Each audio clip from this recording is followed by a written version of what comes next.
Good morning. It's just a beautiful morning here.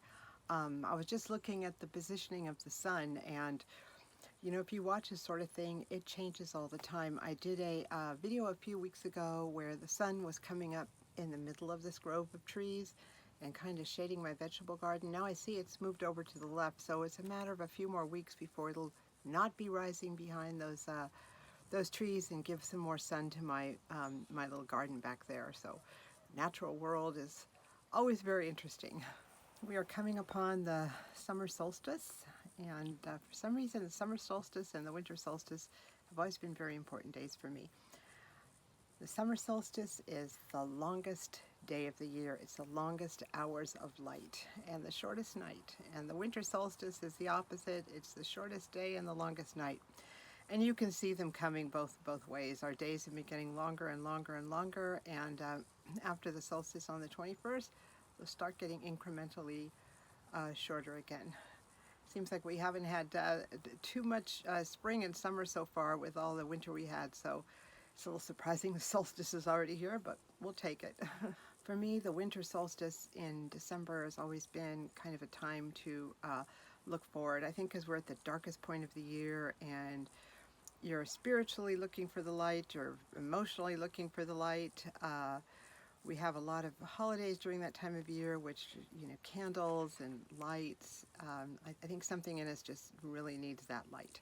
So I always kind of look forward to the months ahead at the solstice. And indeed, that's what we do at New Year's too, don't we? We make resolutions and all that sort of stuff.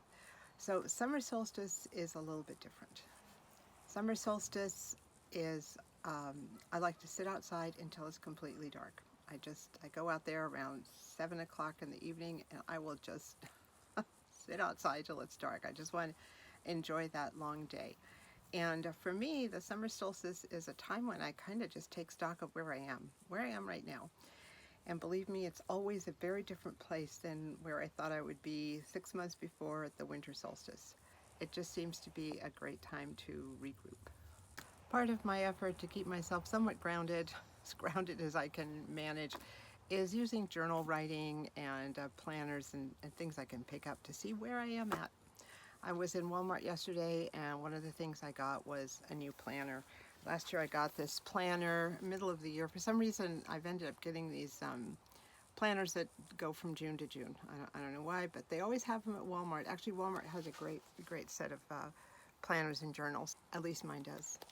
So this is the planner I've been using for the last year. It's been really useful, especially when I was working. It has big pages and lots of spaces to write things, plus a little calendar which you can use for quick jotting down. It was time to replace it, so I spent some time looking. I do like the large format because you can't lose it, and I got this one instead. It is a 2-year one, and it does not have the large spaces for writing things. It has the calendar area, and then it has these events so you can keep track of birthdays and things like that. And then it just has the calendar with some boxes in it and a list on the right. Now that I'm not working, I don't find myself needing as much detail in my day-to-day planner as I did before. So this is great. And plus I use my calendar and my phone quite a bit, but I do need some written reminders, especially of little daily tasks. So I'm thinking that this will be just fine for that. I also purchased this at Walmart about a year ago, Journey Within, an introspective activity journal to help you get to know yourself better. I am finding it to be okay, but a little demanding sometimes. Asks a lot of questions. It just talks too much. Do you always finish what you start? What is one thing you started that you felt very accomplished, proud for finishing it? And then there's a quote. It's not how you start the race or where you are during the race, it is how you cross the finish line that will matter. So every page has a quote and some sort of question, and sometimes I just don't want to answer them. So I'll use this intermittently, and then sometimes I just need to put it down because I just feel it's asking me too many questions. Yesterday I also picked up this little budget planner. I keep pretty good track of what I spend, but I need to get back into this real detailed spending. I did this about 5 or 6 years ago. I spent 2 years doing this detailed planning, spending and income and expense planning, because I wanted to see how I would be if I bought a house and how I would be if I retired and what my spending habits are. Ended up being very good, and I spend about the same now. It's a little differently dispersed, but your habits don't really change. So I continue to maintain that same spending habits. Of course, now owning a home, there's a lot of big spending that needs to happen, but because I kind of know what I was going to spend already and what my income was going to be, I can budget. Cat just jumped on the porch. She hears me and is all over it. So this is a great little booklet. I find that the spaces to write things are very small, but it has your monthly spending, your monthly budget, little calendar where you can write down what you spent every month on different categories, and the spending summary for each month, so you can write down your receipts.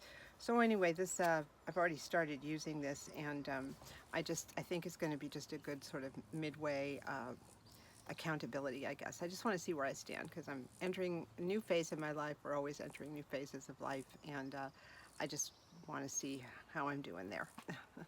I keep moving because the sun is everywhere. Anyway, this is just a regular notebook. It's my seasons notebook. I jot down things that are happening, little sketches, what I'm eating and what seasonal foods I'm eating and what I like to eat and what I'm baking based on what I have in the garden or what's available this time of year.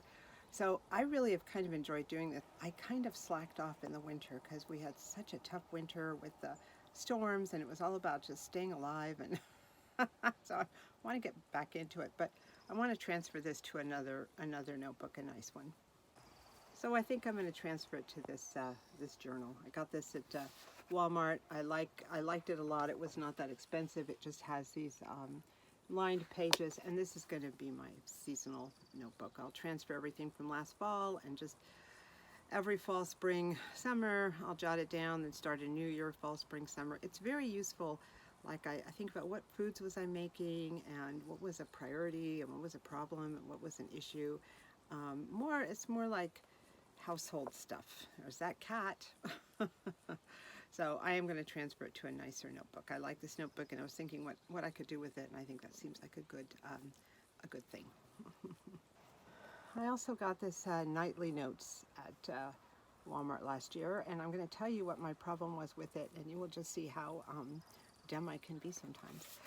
It has a page. Each page is nice. It says the date, and you write down what you're thankful for, and one good thing and one bad thing that happened, and thoughts and dreams. And I do like the setup, and I thought it's a nice way to kind of summarize the day, but I didn't use it because I saw the dreams, and I thought to myself, I can't remember my dreams. It took me about 8 months to realize it's the dreams of the future, not the dreams you had at night.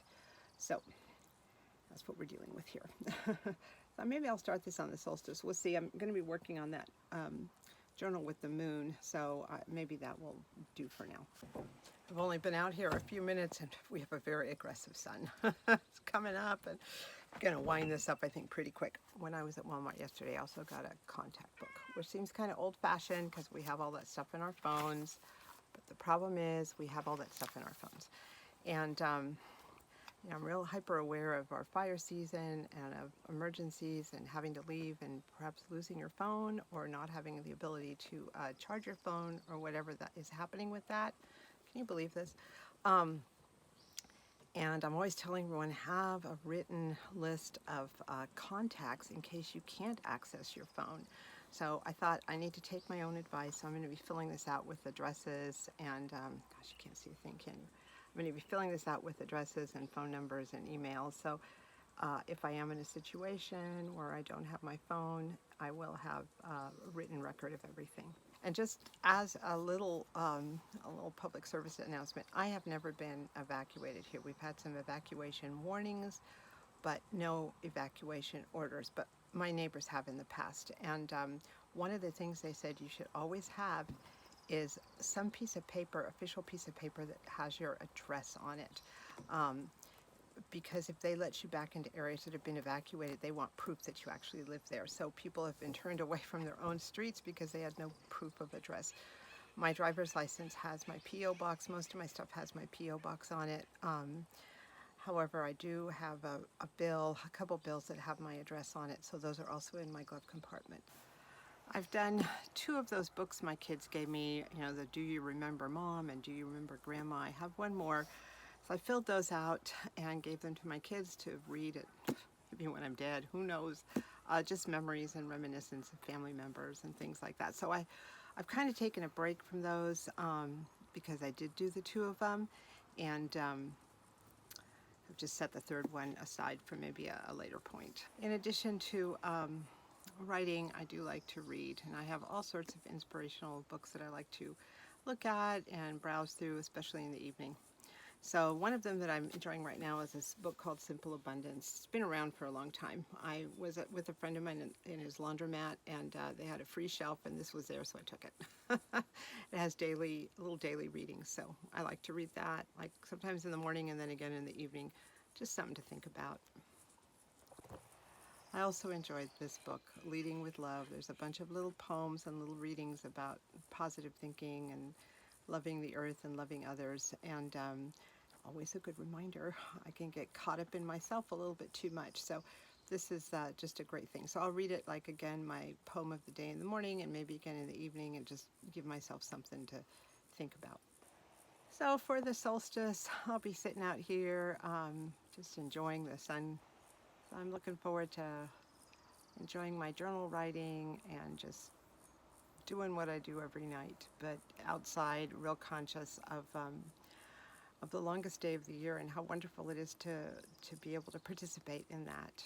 I suppose there are special things I could eat and special things I could do, but I think for me this year it's just going to be an appreciation of the sun, of the summer, and all the beautiful things that nature provides us. Hoping your solstice and every day of the year is wonderful for you. Thank you so much for watching.